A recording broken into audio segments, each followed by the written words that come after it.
வணக்கம் நேயர்களே. இன்றைக்கி நான் சொல்ல போகிறது, பொறத்தியார் வீட்டில் ஃபோன் அடித்தா நம்ம எடுக்கக்கூடாது. அப்படின்னா என்னென்னா, நம்ம ஒருத்தர் வீட்டுக்கு போகிறோம், நம்ம ரிலேட்டிவ் வீட்டுக்கோ நெய்பர் வீட்டுக்கோ, நம்ம ஹாலில் உட்காண்ட்ருக்கோம். அந்த வீட்டு மனுஷன் ஹாலில் யாரும் இல்லை, ஆனால் ஃபோன் அடிக்கிறது, ஃபோன் ரிங் ஆகுது, நம்ம எடுக்கக்கூடாது. என்ன நம்ம சப்போஸ் அந்த வீட்டுக்கார யாராவது அவங்க வேண்டி யாராவது ஃபோன் பண்ணால் அவங்க இல்லைன்னு சொல்லணும்னு இருக்கலாம். சப்போஸ் நம்ம எடுத்து அந்த பர்சனை வந்து அவங்க மாட்டி விட்டாங்கிற கதையாக போயிடும். ஒரு தடவை என்னாச்சு, ஒரு 9 வருஷத்துக்கு முன்னாடி எங்கள் அங்கிள் வீட்டுக்கு நான் போயிருந்தேன். எங்கள் ஆண்டி என்ன சொன்னால், எங்கள் கசின் சிஸ்டர்கிட்ட, அதான் பொண்ணுகிட்ட, யாரோ இந்த கன்சர்ன் பர்சன் ஃபோன் பண்ணால் நான் இல்லைன்னு சொல்லிவிடுன்னு சொல்லியிருந்தேன் எங்கள் ஆண்டி. அவளும் சரின்னு ஒத்துண்டா. சரின்னு ஒத்துட்ட அப்புறம் அவள் எங்கேயோ ஃப்ரெண்ட் ஆட எங்கேயோ போயிட்டா. நான் நேரம் உட்காண்ட்ருந்தேன், ஃபோன் அடிச்சுது. நான் எடுக்காமல் தான் இருந்தேன். நான் எடுக்க சொல்லி எடுப்பேன்.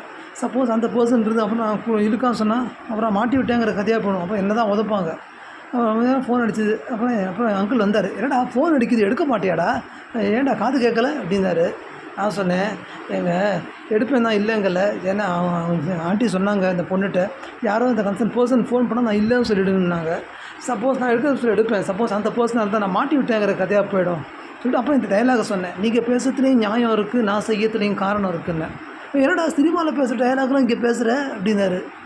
அப்புறம் நான் கேட்டேன், ஏம்பா சினிமாவில் சொல்கிற டைலாக்னுங்களே, இந்த டைலாக் எந்த சினிமாவில் யார் சொல்லியிருக்காங்க அப்படின்னு பதில் தெரியாமல் முழிச்சார். நான் சொன்னேன், ஜெய்ஹிந்த் படத்தை அர்ஜுன் சொல்லியிருக்காருன்னு. எல்லோரும் சிரித்தாங்க. இந்த மாதிரி எனக்கு ரொம்ப சந்தோஷமாக இருந்தது.